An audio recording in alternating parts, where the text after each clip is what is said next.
The beautiful Karen Carpenter is no doubt one of the most talented musicians the world has ever seen. But as a youngster, her family never believed in her talent. She fought tooth and nail to get recognition from her family and amass the global fame she deserved. But when the fame finally came, the pressure of it all snuffed life out of her at the young age of 32. But looking back, things could have turned out differently for her if she just decided differently at one particular time in her life. What was it? Let's find out while also showing you some of her rare photos. Born on March 2nd, 1950 in New Haven, Connecticut, Karen Ann Carpenter was the child of Agnes Ruhr and Harold Carpenter. Her brother, Richard Carpenter, had been born just 3 years before that. Right around the time Karen was born, Richard had begun to excite his parents. At such a young age, he turned out to be a piano prodigy, and they had high hopes for his future. The family did not spend long in Connecticut. When Karen's father, Harold, received a job offer from his friend in California, the family moved to the Downey suburb of Los Angeles in 1963. Karen was 13 years old at the time. This move opened up a lot of new opportunities for the Carpenter family. At the time, California was the showbiz center of the wild, and a new wave of music and movies was rising. Of course, Karen didn't factor much into her parents' hopes, but then Harold and Agnes still maintained their belief that their son Richard was meant to be a star. A year after moving to California, Karen enrolled in Downey High School. She was a year younger than most kids in her class and initially struggled to fit in. To get out of gym class, which Karen hated passionately, she joined her school's marching band. Though 14-year-old Karen didn't think much about this decision, it foreshadowed a battle that would come to define her short but eventful life. In the marching band, Karen was first handed the glockenspiel. However, she found that instrument ugly and cumbersome and didn't practice it much. One day, her classmate Frankie Chavez played the drums so well that Karen couldn't help but stop and admire. From then on, she decided that that was her instrument. The problem at the time was that drum kits were expensive. Besides, her parents, particularly her mother, didn't take her musical talents seriously at the time. However, she managed to convince her father to buy her a Ludwig drum set. That was what her favorite drummers, Joe Morello and Ringo Starr, used to play on. The drum set cost $300 back then, equivalent to about $3,000 today. Yet, against the protests of his wife, her father bought them. This proved to be such a great decision. As it turned out, Karen was a once-in-a-generation drum prodigy. Even though she was naturally talented, she still used to practice for hours every day. This vastly accelerated her skill at the instrument.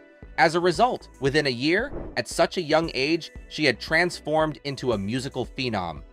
Despite the barriers she faced at the time, her musical talent did not go unnoticed. The girl was able to drum in complex time signatures that even the most well-known drummers at the time avoided. This attracted the attention of Bill Douglas, a well-known jazz drummer. He helped Karen hone her talent to a whole new level. After Karen graduated from high school with honors, she enrolled at California State University. There, she enrolled as a music major. Around that time, she began to team up with her brother Richard. The two played together in the college choir. Though Karen was already a master drummer, she had not done any work on her vocals. The school choir director, Frank Pooler, decided to try her out as a vocalist. As it turned out, she was vocally talented as well. Pooler remarked that even at 17 years old, her voice was already a remarkable instrument.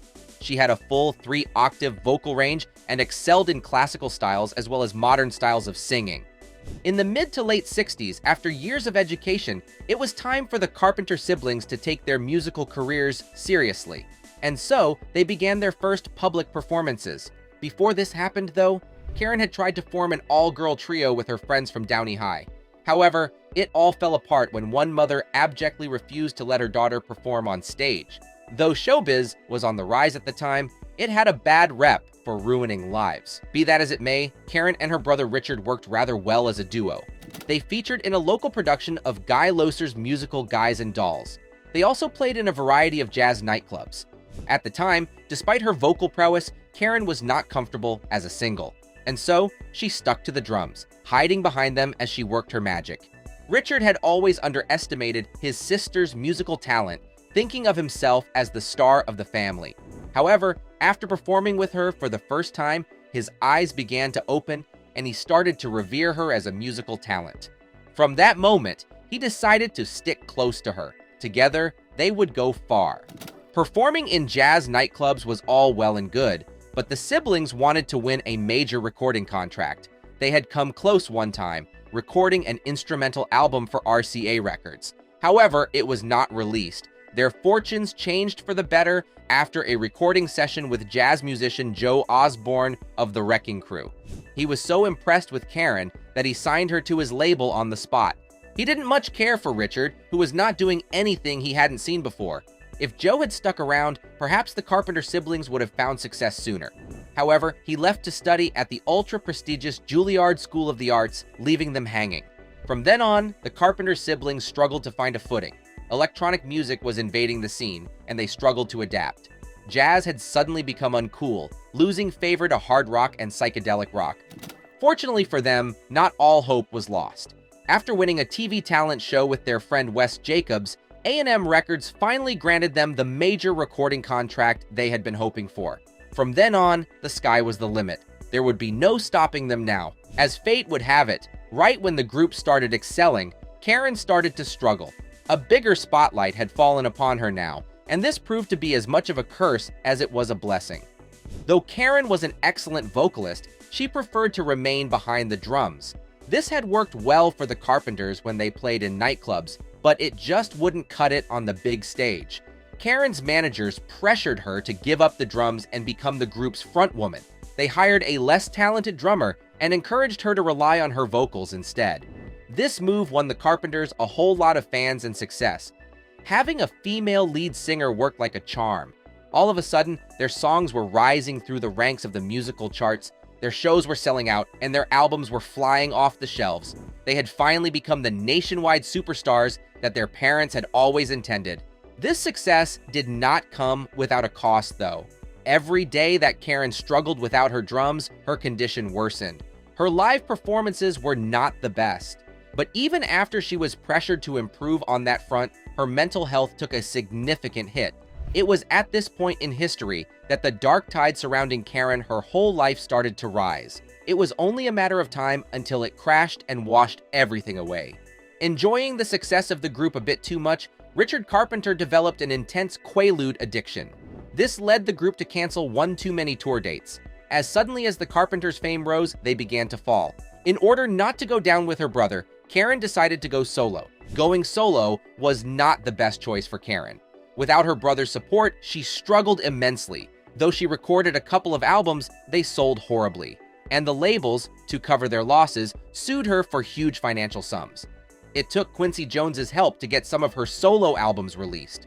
Though the music was salvaged somewhat, Karen's mental health had taken a huge hit. From this point on, there was no stopping on her downward mental spiral. See, throughout Karen's musical rise, she had been fighting health problems. Right at the age of 14, she developed an eating disorder.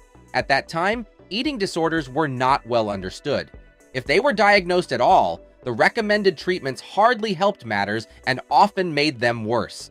She was on the Stillman diet for 13 years. This reduced her weight drastically. Karen never saw this as a problem. However, when she began to perform as a frontwoman, fans were turned off by her gaunt and frail appearance. And so, she changed her diet so as to gain weight. After hiring a new trainer, Karen began to build muscle. This improved her physical performance remarkably. However, after a short time, she fired her trainer. Obsessed with losing weight, she began her own weight loss program. She hardly ate at all and always tried to offer the food on her plate to others. Well, predictably, Karen's weight dropped drastically. She winded up at an even worse spot than she had begun with. Several fans wrote letters of concern to the band inquiring about her health. However, she abjectly refused to publicly declare that she had health problems. Instead, to stop the letters, she decided to wear multiple layers of clothing so as to deceive others. Karen's final struggle with her illness began in the 80s. Formerly diagnosed with anorexia, she sought treatment from expert psychotherapist Stephen Levenkron. She thought he would be able to help her rapidly so she could get back to touring with her brother. However, Levenkron told her treatment could take as much as 3 years. This was a very unattractive proposition to Karen, and so she hesitated. In 1981, Karen began to take thyroid replacement medication. She thought this would improve her metabolism and help her develop a normal relationship with food. The problem, though, was that she abused laxatives concurrently with her thyroid medication. In fact, she could take as many as 90 tablets a day. This meant that food hardly stayed in her body before it was passed out, keeping her from gaining weight. Karen secretly kept up this regimen until all this medication began to put a serious strain on her heart. Scared, she returned to Levincron, who confiscated all her medicines to stop her from abusing them. Levincron also ensured she was fed through intravenous parenteral nutrition. This improved her weight significantly, but by then, the damage had been done. Her heart was just too weak. In late 1982, after only a year of treatment, Karen returned to California so as to revitalize her career. Despite being in ill health, she was out and about, trying to re-establish lost connections. She performed Christmas carols at her godchildren's school. She even attended the 25th anniversary of the Grammy Awards. Despite her bad health, her friends, particularly Dionne Warwick, commented that she was vibrant and lively. On February 1st, 1983, Karen met her brother Richard to discuss coming back together. By that time, he had recovered and was doing way better physically and mentally. The discussion was fruitful. However, they never got the chance to perform together again. Karen had unfortunately run out of time, and the wave had come crashing. On February 4th, Karen collapsed in her parents' home in Downey. When paramedics arrived, they discovered she had a very weak heartbeat. They rushed her over to the hospital in an ambulance, trying to save her life. However, she died of cardiac arrest before they got there. Years of health problems, eating disorders, and medication abuse had finally taken its toll on her. At 32 years old, Karen Carpenter was suddenly no more. Despite Karen's sad and untimely demise, she left behind her a great legacy. Her funeral, on February 8, 1983, attracted a gathering of over 1,000 individuals. Some of these included her best friends Dionne Warwick and Olivia Newton-John. They had all come to pay their respects to one of the most talented people who ever lived. Karen's story is so tragic that even today, people are struggling to make sense of it. She has been the subject of many documentaries, biographies, and biopics. Despite how badly she died, she is remembered more for her musical talent and her impressive body of work. Her albums, even those released as a solo artist, have undergone crucial, critical reevaluation and are now considered some of the greatest musical albums of all time. In the end, turns out Karen Carpenter had the last laugh. If you enjoyed this video, there's a good chance you'll also enjoy the one showing on your screen right now. Click, enjoy, and don't forget to subscribe to the channel. See you on the next one.